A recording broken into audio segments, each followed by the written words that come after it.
MLB offseason right around the corner, but before we get to the big moves, we still have the big awards to hand out. Baseball Writers Association of America releasing their finalists for each of the 4 major awards on Monday. We now have the top 3 for MVP, Cy Young, Rookie of the Year, and Manager of the Year. So here's a look at all of the finalists from the American League. For MVP, we've got Aaron Judge, Juan Soto, Bobby Witt Jr., not too many of us. A surprise there for Cy Young, Emmanuel Clase, Seth Lugo, Tariq Skubal, and Rookie of the Year, Colton Cowser, Luis Heel, Austin Wells, and Manager of the Year, A.J. Hinch with the Tigers, Matt Quatrero with the Royals, and Stephen Vogt with the Guardians. And here's a look at the finalists from the National League. For MVP, Francisco Lindor, Ketel Marte, and Shohei Ohtani. Cy Young, we're looking at Chris Sale, Paul Skeens, and Zach Wheeler. Then flipping over to Rookie of the Year, Jackson Chourio, Jackson Merrill, and Paul Skeens.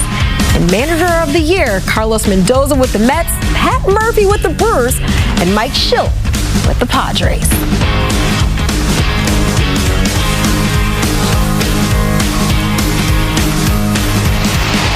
And we are now joined by CBS Sports MLB writer and awards voter Matt Snyder to break down all of the nominations across the league. And Matt, we got to start with the biggest award, right? MVP, Aaron Judge and Shohei Ohtani, the clear-cut betting favorites to take home the award, but could also be the second straight pair to win the award unanimously in each league. How does this particular win affect both legacies for the faces of Major League Baseball?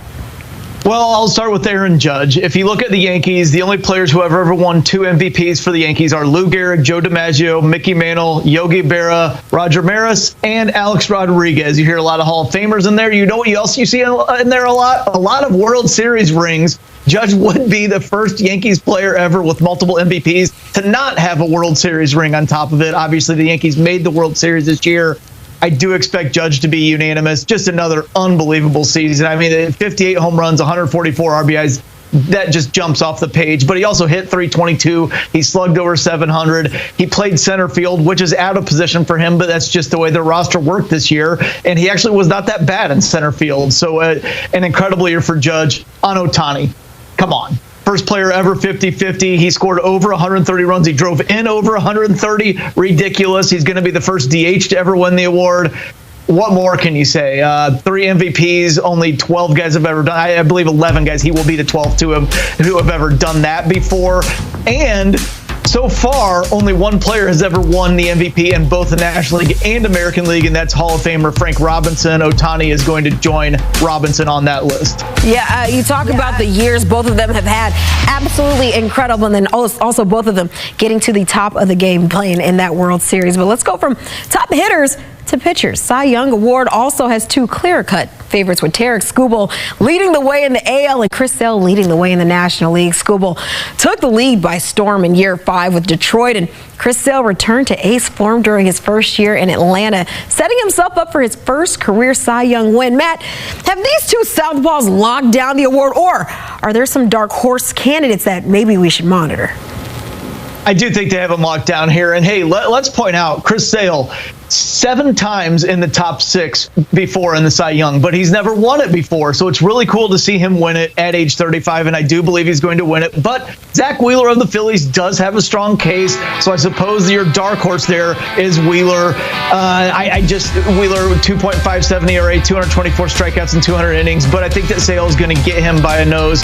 On the AL side, it's far and away Skubal, 18-4 with a 2.39 ERA, 228 strikeouts in 192 innings. Clase has a very good case for a reliever, but the workload for a reliever just isn't there. If Skubal wasn't around in the AL, maybe Clase would have been able to win it this year, but Skubal was just unbelievable on the mound as a starting pitcher, and there's just so much more workload for the starters. But hey, let's give credit to Clase, let's give credit to Wheeler, just like we could have done with Francisco Lindor, with Bobby Witt Jr., with Juan Soto in the MVP race. It's just because you don't win doesn't mean you did not have an unbelievable season. Clase had an unbelievable year for a closer. He just ran into a buzzsaw on Tariq Skubal. Hey, Matt, let's go from vets to young guns because there's plenty of top-notch first-year players to choose from when it comes to Rookie of the Year, especially in the National League with Jackson Merrill, Paul Skeens, and Jackson Churio all having breakthrough seasons that could be considered award-worthy. But, Matt, you have a vote in the NL Rookie of the Year race, so I'm not necessarily going to ask you your pick, but what does this finalist group of their body work kind of just say about the future of baseball? Oh, as usual, it's in great hands. It has been for the past 10 years or so. I kind of feel like when Mike Trout, Bryce Harper, and Manny Machado all debuted in the same year, that just totally set us on track for we're seeing guys come up at age 18, 19, 20 and excelling right away. And that's what we're getting with this rookie class, especially on the National League side. And I think that Paul Skeens, Jackson Merrill, and Jackson Churio were so good that if this was a league-wide award, they would be 1, 2, and 3. They were better than any of the three in the American League in the finalists.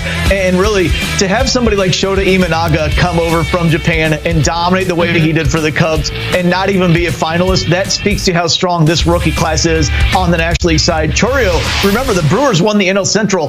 Christian Yelich was their best player for most of the season, past the All-Star break. A couple weeks after the All-Star break, he had a back injury. He was out for the season. Churio went gangbusters down the stretch, put them on his back, got them in the playoffs. They won the NL Central. Of course, they had the heartbreaking loss to the Brewers in the wild card round. But still, for him to be who I believe is the third place finisher in this voting, it's a testament to how good Skeens and Merrill were. Absolutely. A deep and talented rookie class, might I add. But let's give some love to Skipper, too. A nice crop of nominees for Manager of the Year this season, including 3 first-year managers and Guardians Stephen Vogt, the Brewers Pat Murphy, and Mets Carlos Mendoza. Matt, you giving some love to the newbies in this category? Are you favoring some veteran leadership here?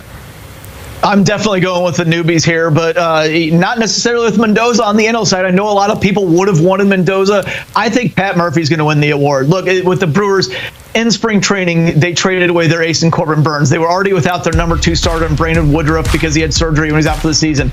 Devin Williams, elite closer, goes down with injury. As I said, Christian Yelich went out with a season-ending injury in late July, and still the Brewers won the NL Central going away. It was an incredible job right there by Murphy, especially replacing Craig Counsell, who's very well respected to the point that the Cubs essentially stole Counsell. Hey, we can pay him or we'll steal him. Murphy steps right in and says, hey, we'll win the division anyway. On the American League side, I like Stephen Vogt. I know there was a big push for AJ Hinch, and I actually late in the season said I would vote for Vogt, and a bunch of Tigers fans yelled at me and said, how can you pick him over Hinch with the run the Tigers made? And it was pretty simple for me. Vogt replaced a legend in Terry Francona. He lost his ace very early in the season in Shane Bieber to a season-ending injury. They were in first pretty much all year. They never trailed by more than a game and a half. And while that run by the Tigers was great down the stretch, I want to go with the body of work, the season of excellence for Stephen Vogt here over just a 6 to 7 week run. Still, nonetheless, some incredible candidates there, very noteworthy and very worthy of being in that position. As always, Matt Snyder, we appreciate you stopping by, and I'm sure we'll be talking about the finalists and the winners as time goes on. So here's a look at the full MLB Awards release schedule. So Monday is when we'll see that Rookie of the Year on November 18th. Then the next day, on the 19th, Manager of the Year, followed by Wednesday, November 20th. We'll see who's that Cy Young winner, followed by maybe the most anticipated of them all, MVP winners. I feel like we have an inkling of who that might be. That'll be revealed on Thursday, November 21st.